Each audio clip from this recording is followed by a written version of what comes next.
95% लोग जो आईएएस की तैयारी में मार खाते हैं वो इसीलिए खाते हैं। What is mains? Fact cum concept. Prelims की कोई पढ़ाई नहीं होती, प्रिपरेशन होती है मेंस की। आजकल एक नया वर्ड चल रहा है चिल, पता नहीं क्या करते हैं लोग चिल में, लेकिन कुछ होता है चिल। हमारे समय में तो ये वर्ड नहीं था चिल, हम तफरी करते थे।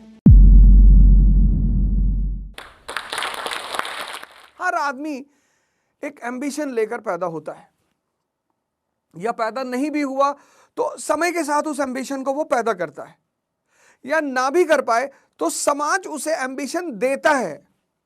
कम से कम पेरेंट्स कहते हैं मेरा राजा बेटा। मतलब बच्चा अगर रिक्शे वाले के घर में भी पैदा हुआ तो मां तो उसको राजा ही बोलेगी। यानी हर फैमिली में या तो एम्बिशन आपको नेचुरल मिला है, या आपको समाज ने दिया है, या आप अपने घर से ही इंस्पायर्ड हैं। हमने संघर्ष शब्द को बहुत नेगेटिवली ले लिया। दंगल मूवी का एक बड़ा प्यारा गाना, मां के पेट से मरघट तक है तेरी कहानी दंगल दंगल, थीम सॉन्ग है वो।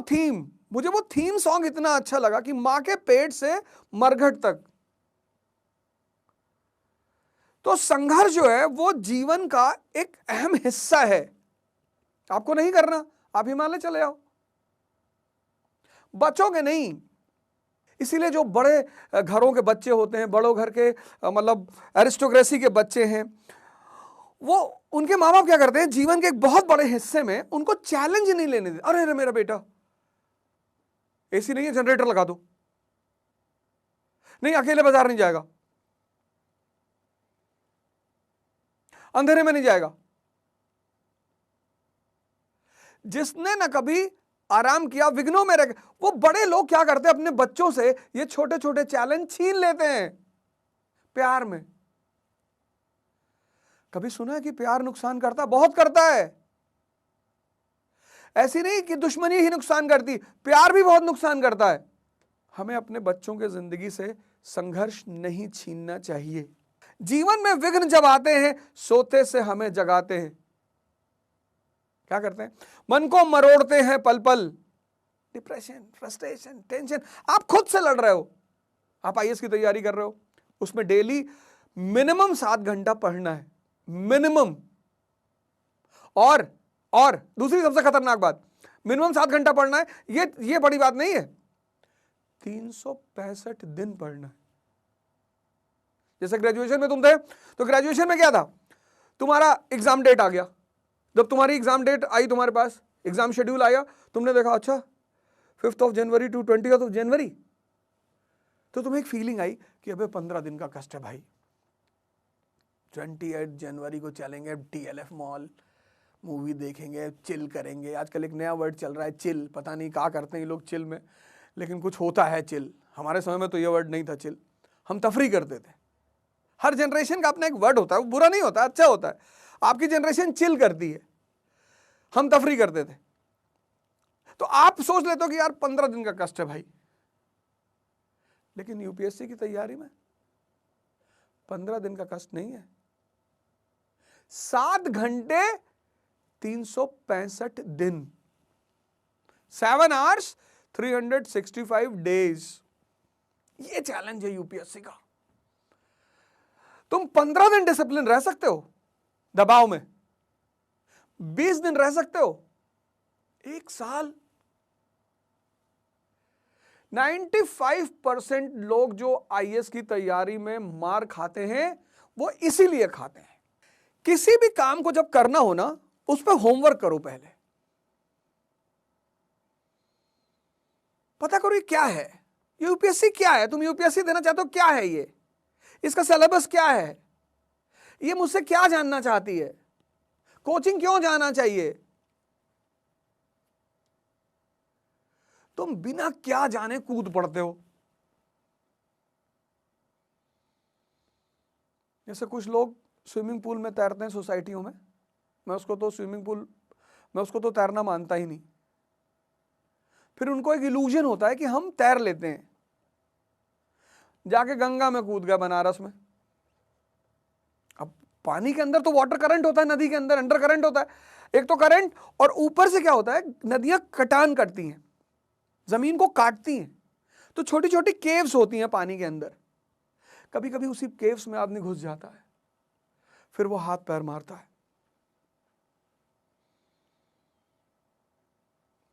और ज्यादातर लोग हाथ पैर मार के मर जाते हैं।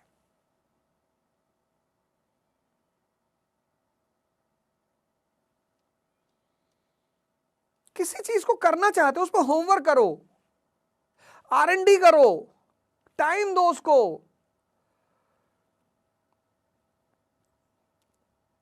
सिविल सर्विस एग्जामिनेशन भारत का एक ऐसा एग्जामिनेशन है जिसको एक ऐसा वर्ग चाहिए, एक ऐसा क्लास चाहिए जिसको प्रैक्टिकल यूटिलिटी ऑफ सब्जेक्ट्स पता हो, थ्योरेटिकल नहीं, प्रैक्टिकल। 1950 की इंडियन इकोनॉमी, 1991 की इंडियन इकोनॉमी और 2040 की, हम कहां थे, हम कहां पहुंचे, कहां जाना चाहते हैं, ये उसकी डिमांड है। लेकिन ये चीज समझने के लिए जो थियोरेटिकल पार्ट ऑफ इकोनॉमी है वो तो समझना पड़ेगा। Studying is different, preparation is different. Studying का मतलब आपने नेशनल इनकम चैप्टर को तैयार किया, दैट इज स्टडीइंग। आपको पता चला जीडीपी क्या है, आपको पता चला जीएनपी क्या है, आपको पता चला एनडीपी क्या है, ये सब आपको पता चला, ये स्टडीइंग है, फर्स्ट पार्ट। सेकेंड पार्ट ये है कि आपको ये पता चला कि 1950 में इंडिया की जीडीपी क्या थी, कहां कहां से आती थी,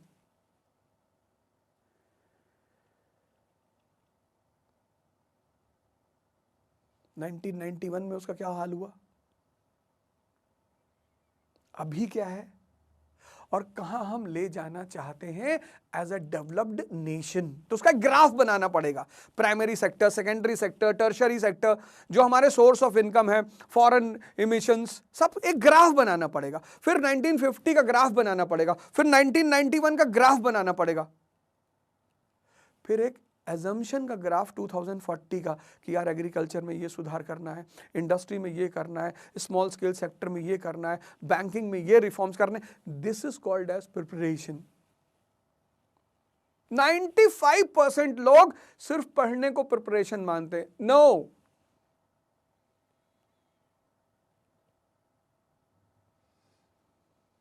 जीवन में विघ्न जब आते हैं सोते से हमें जगाते हैं। तुमने आईएएस की तैयारी शुरू की, एक चैलेंज ले लिया तुमने, अब तुम जाग गए, मन को झंझोरते हैं पल पल, घूम रहे हो राजेंद्र नगर में, सर न्यूज़पेपर कैसे पढ़े सर। अब तुम दैनिक जागरण न्यूज़पेपर पढ़ के आए हो यूपी से, उसकी फ्रंट पेज की खबर है 5 बच्चों की मां प्रेमी के साथ फरार। अब वो पढ़ के जब तुम आए और तुमने फिर यहां पढ़ा कि यूक्रेन अंडर क्राइसिस,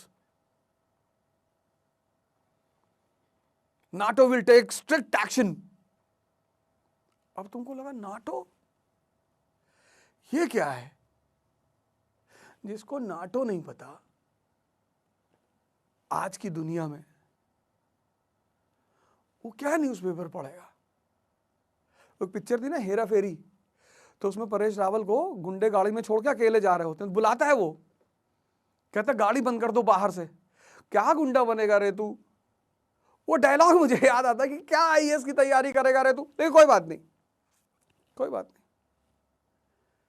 तुम्हारा बेसिक्स नहीं है ना, बना लो। पहला पॉइंट अपनी डायरी में लिखो कि whosoever wants to prepare for IAS should have basics।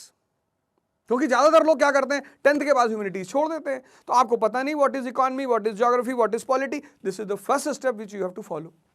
Basics, economy का क्या रोल है लाइफ में, ज्योग्राफी का क्या रोल है लाइफ में, हिस्ट्री का क्या रोल है लाइफ में। India is a country of unity in diversity. If Ashok can handle it, if Akbar can handle it, why not the present government of India.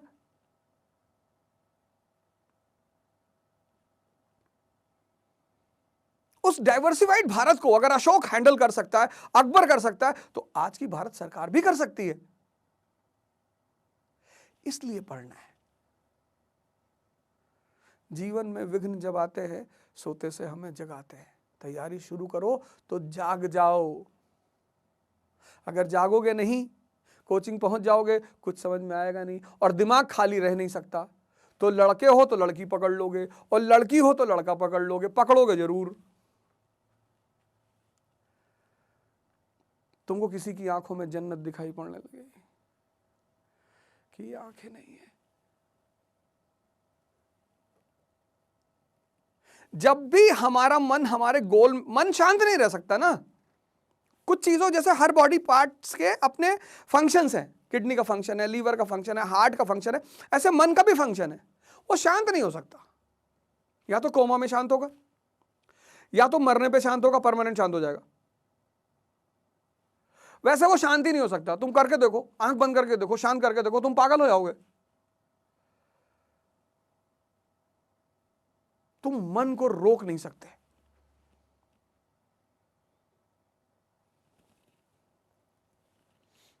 हालांकि एक तरीका है रोकने का, सांस, पर वो दूसरा मुद्दा, बाद में बात करेंगे। पहला काम करो, चुनौती को एक्सेप्ट करो, क्योंकि चुनौतियां क्या करती है, तुम्हें जगाने के लिए आती हैं। जीवन में विघ्न जब आते हैं, सोते से हमें जगाते हैं, मन को मरोड़ते हैं पल पल। घूम रहे हो तुम राजेंद्र नगर में कि नाटो क्या है भैया, तो 12th की एनसीईआरटी पढ़ लो, contemporary world history, first world war से बताया है। तो पहला बेसिक्स तैयार करो, टाइम दो उसको, उसमें 5 से 6 महीने लगते हैं, उसको टाइम दो। IAS is a preparation of 2 years।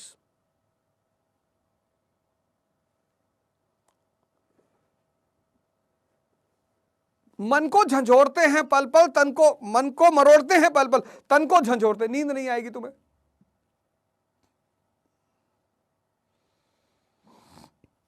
अच्छी बात है।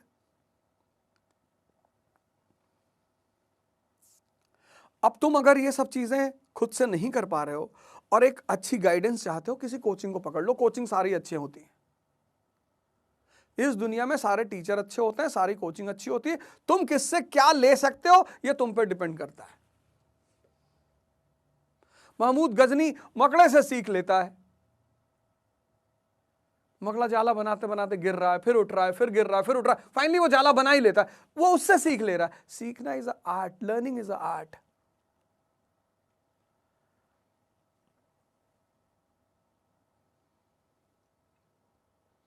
सतपथ पर हमें लगाकर ही जाते हैं, हमें जगाकर ही। ये चुनौती का काम है, अच्छे रास्ते पर लगाकर। तुम्हें समझ में आने लगेगा न्यूज़पेपर क्यों पढ़ना है, बेसिक्स क्यों तैयार करनी है। फिर सेकंड फेज आता है, एडवांस्ड फेज, जहां तुम पॉलिटी को कंटेम्परेरी यूटिलिटी को ध्यान में रख के पढ़ते हो। यहां एडवांस्ड फेज जो होता है वो बड़ा प्यारा है। और अगर तुम्हारा बेसिक्स तैयार है तो advanced phase will become a game for you, क्योंकि इंटरकनेक्ट करना होता है पॉलिटी को ज्योग्राफी से, ज्योग्राफी को इकोनॉमी से, सबको इंटरकनेक्ट करना होता है। स्कूल में इंटरकनेक्टिविटी नहीं सिखाई जाती, इंटरकनेक्टिविटी कॉलेज में सिखाई जाती है। और फिर रिसर्च में क्या होता है, यूनिवर्सिटी में क्या होता है, डिफरेंट एस्पेक्ट्स। जैसे किसी चीज को हम कम्युनिज्म के पर्सपेक्टिव से देख सकते हैं।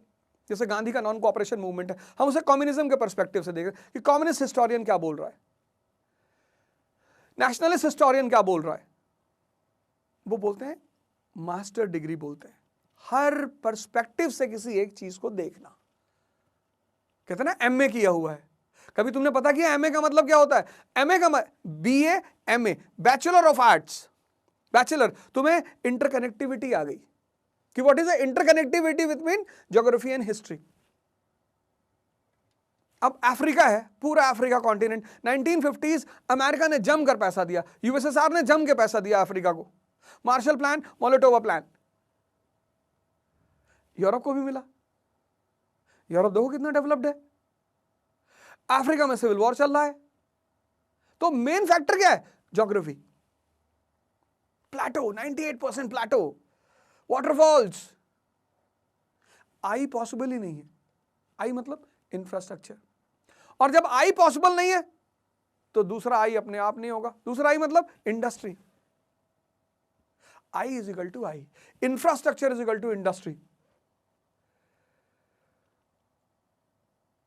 तो स्कूल का फेस बेसिक्स, बीए का फेस इंटरकनेक्टिविटी, यह है एडवांस फेज। एडवांस फेज की तैयारी में दो चीजें होती है, एक इंटरकनेक्टिविटी, एक perspectives. MA master of arts,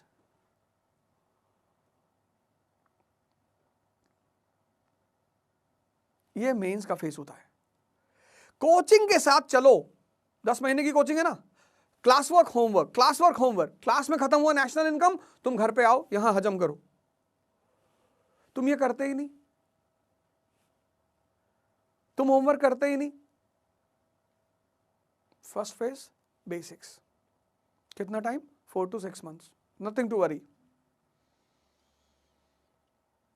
और जितने लोग क्लास 12 पास आउट हैं वो अगर ये काम वहीं से शुरू करते हैं फर्स्ट ईयर से, जिनका ड्रीम है आईएएस, नहीं है तो कोई बात नहीं, education is to make the mind alive. सब यार आईएएस का सपना मत देखो, कुछ लोग इंजीनियर बन जाओ, कुछ डॉक्टर बन जाओ, इंजीनियर तो खैर बहुत ज्यादा हो गया, वो उसे छोड़ दो,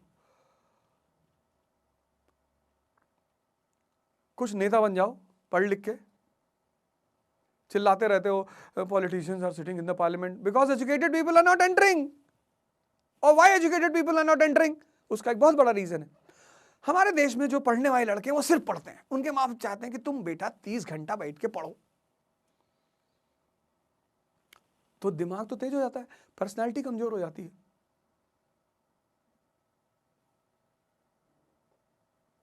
पर्सनालिटी, कोई घूर रहा सड़क पे खड़ा होकर तो डर रहे हैं, mama this boy is staring at me, go and pull out the eyes.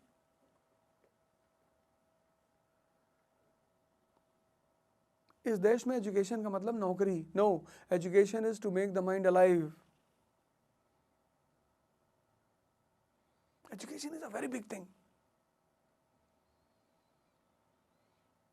Personality का मतलब कॉन्फिडेंस, डेयरनेस, अंडरस्टैंडिंग, ये सब है ही नहीं, कॉन्फिडेंस है ही नहीं। सर हमारा तो नहीं होगा सर, हाँ तो नहीं होगा तुम्हारा,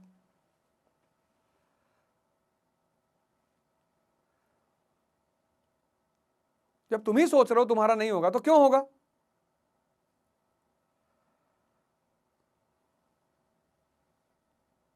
सेकेंड फेज,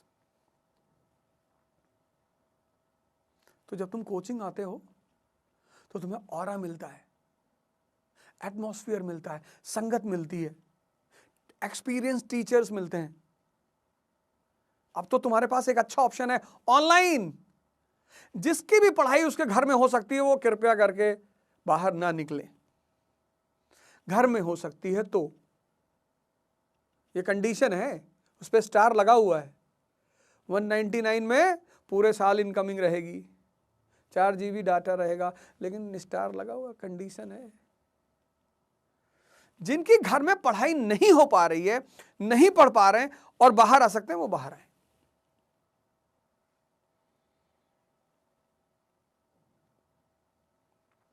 तो पहला काम आईएएस की तैयारी करनी है, आरएनडी करनी है। What is IAS, what is civil services examination, what is prelims, what is mains, what is interview. पहला काम ये करना है। दूसरा काम क्या करना है, बेसिक्स तैयार करना है। तो पहला काम आरएनडी करना है, दूसरा काम बेसिक्स तैयार करना है, तीसरा एडवांस फेज की तैयारी करनी है, और चौथा प्रैक्टिस। कम से कम 8 महीना मिनिमम तुम प्रैक्टिस को दो। प्रीलिम्स के 100 क्वेश्चन डेली करो, 1 महीने में कितने हुए, 3000, 10 महीने में कितने हुए, 30,000, 30,000 क्वेश्चन ऑफ प्रीलिम्स। उसके बाहर से कहां से पूछेगा। पर डे कम से कम 2 क्वेश्चन मेंस के लिखो, 1 महीने में कितने हुए, 60, 10 महीने में कितने हुए, 600। जब तुम 50वां क्वेश्चन क्रॉस करोगे ना, तुम्हारी टाइमिंग, तुम्हारा एक्सप्रेशन, तुम्हारी वर्ड लिमिट सब तुम्हारे कब्जे में आनी शुरू हो जाएगी। वही जैसे तुम साइकिल चलाना सीखे थे तो पहले दिन लेकर भागे थे कि इसी तरह बैलेंस कर लें। पढ़ाई किसकी होती है पहले फेज में, मेंस की। What is mains, fact cum concept. Prelims की कोई पढ़ाई नहीं होती, प्रिपरेशन होती है मेंस की। What is prelims, examination of rejection. 10 lakh लोग फॉर्म भर दिए, अब सबका आंसर थोड़ी चेक कर सकते हैं, तो 9,90,000 लोगों को निकालना है, तो प्रीलिम्स। तो जो मेंस के टॉपिक्स है ना, उनसे क्वेश्चन फॉर्म किए जाते हैं। उनके कॉन्सेप्ट से क्वेश्चन फ्रेम होते हैं, उनके फैक्ट से क्वेश्चन फ्रेम होते हैं। What is means? Concept cum facts with all perspectives, this is means. Non cooperation movement Gandhi ji ने रोक दिया 1922 में। नेशनलिस्ट हिस्टोरियन क्या कहते हैं? Gandhi saved the people of India from being beaten by the police, क्योंकि पुलिस स्टेशन जला दिया था, पुलिस वालों को जला दिया था, that was attack on the government, वो सरकार पे हमला था। बोले अच्छा, बोले हाँ, सरकार ने बचाया गांधी जी ने, नहीं तो लोग बहुत मारे जाते। जैसे रामलीला ग्राउंड में हुआ था, बाबा रामदेव कूद रहे थे, वही होता। Because Gandhi was fighting for what? Swaraj, self rule, not against the government. Government के खिलाफ आप नहीं लड़ रहे थे। ये बात ध्यान रखने वाली है।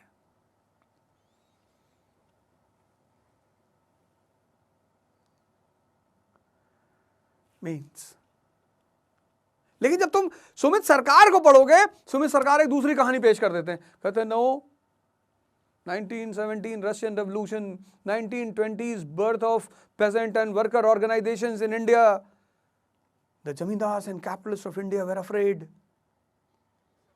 कि इस आंदोलन का जो लीडरशिप है वो मजदूरों और किसानों के हाथ में चला जाएगा। तो गांधी जी ने आंदोलन रोक दिया। देखो, दो पर्सपेक्टिव आ गए।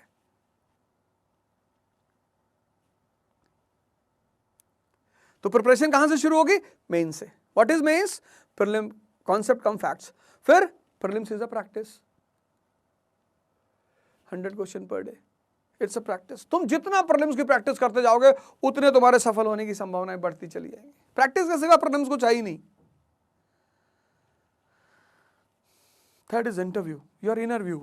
तुमको कोई सिचुएशन में डाल दिया क्वेश्चन से, तुम बैठे हो, तुमसे पूछ लिया कि यार तुम्हारे 4 दोस्त तुम्हारे साथ बैठे हुए हैं और तुम्हारी बहन आ गई ड्राइंग रूम में, कपड़ा नहीं पहने हुई है, नंगे है, फिर क्या करोगे? तुमने कहा सर 1 साल की बच्ची है, गोद में उठा के जाके कपड़े पहना देंगे। यह है इंटरव्यू, इनर व्यू। तुम्हें किसी सिचुएशन में डालना और फिर तुम्हारा रिएक्शन देखना, फिर तुम्हारा ओपिनियन देखना। एक माइंडसेट होता है अवेकेंड माइंड, जिसको मैंने बार बार कहा। एक होता है अवेकेंड माइंड, वो देखता है, कनेक्ट करता है, वो जानता है कि लड़की को प्रपोज करना है तो भिखमंगे होकर नहीं करना है। अवेकेंड माइंड क्या है? उसको चीजें कनेक्ट होती हैं। अब मैं जाके सुष्मिता सेन जी को प्रपोज कर दूं तो फांसी पे लटका देंगे हमको। तो ये जो अवेकेंड माइंड्स होते हैं ना, अलाइव, ये अपने एटमॉस्फेयर के हिसाब से अपने आप को, जिंदा दिमाग होना चाहिए, माइंडसेट अलग नहीं होता। दिमाग जिंदा होता है या मरा हुआ होता है। तो जो मरा हुआ दिमाग है वो कनेक्ट नहीं कर पाता, वो चीजों को कनेक्ट नहीं कर पाता। जैसे कबीर का जिंदा दिमाग है, खजूर का पेड़ देखा तुरंत दोहा बना दिया, बड़ा हुआ तो क्या हुआ, जैसे पेड़ खजूर, पंछी को छाया नहीं, फल लागे दूर। बोले इतना बड़ा होने से तुम्हारे फायदा ही क्या किसी को? जिंदा दिमाग है ना, स्कूल नहीं गया होगा दिमाग कभी, लेकिन दिमाग जिंदा है, तो वो देख के कनेक्ट कर लेता है। तो this game of life and ambition is a game of alive minds, और एजुकेशन दिमाग को जिंदा करती। बाबर का एक बड़ा फेमस स्टेटमेंट है, सरायपुल के युद्ध हार गया 1504 में, सेंट्रल एशिया उसके हाथ से निकल गया। उसके दोस्तों ने कहा अब क्या करेंगे? उसने कहा पहले तो भगवान का शुक्रिया अदा करेंगे। बोला क्यों? हारने के बाद शुक्रिया? हाँ बोले बिल्कुल। बोला क्यों? तो उसने लाइनें कही बड़ी प्यारी सी, क्या हुआ जो मैदान हार गए, अभी सब कुछ नहीं हारे। क्या हुआ जो मैदान हार गए, अभी सब कुछ नहीं हारे। क्या नहीं हारे? वो अदम्य साहस और इच्छा शक्ति, जो सर झुकाने और सजदा करने को तैयार नहीं। What thou the field be lost, everything is not lost. The unconquerable will and the courage never to submit and yield. तो अवध ओझा अगर अपने आप को, इन सब चीजों को समझकर अपने आप को एक ट्रैक पे ला सकता है, तो आप सब ला सकते हो। यही तो इस दुनिया की, इस भारत की सबसे खास बात है, कन्वर्जन, ट्रांसफॉर्मेशन। से मुझसे किसी ने पूछा कि आप अपनी कहानी सुनाओ जीरो से हीरो तक। कोई जीरो नहीं होता, और जीरो स्पिरिचुअलिज्म में होता है इनफाइनाइट। जीरो के सामने एक लगा दो 10 हो गया, और एक के सामने जितना जीरो लगाते जाओगे उतने महान बनते चले जाओगे। ऐड करना है अपनी पर्सनैलिटी में, ध्यान को ऐड कर लो, योगा को ऐड कर लो, एक्सरसाइज को ऐड कर लो, रीडिंग को ऐड कर लो।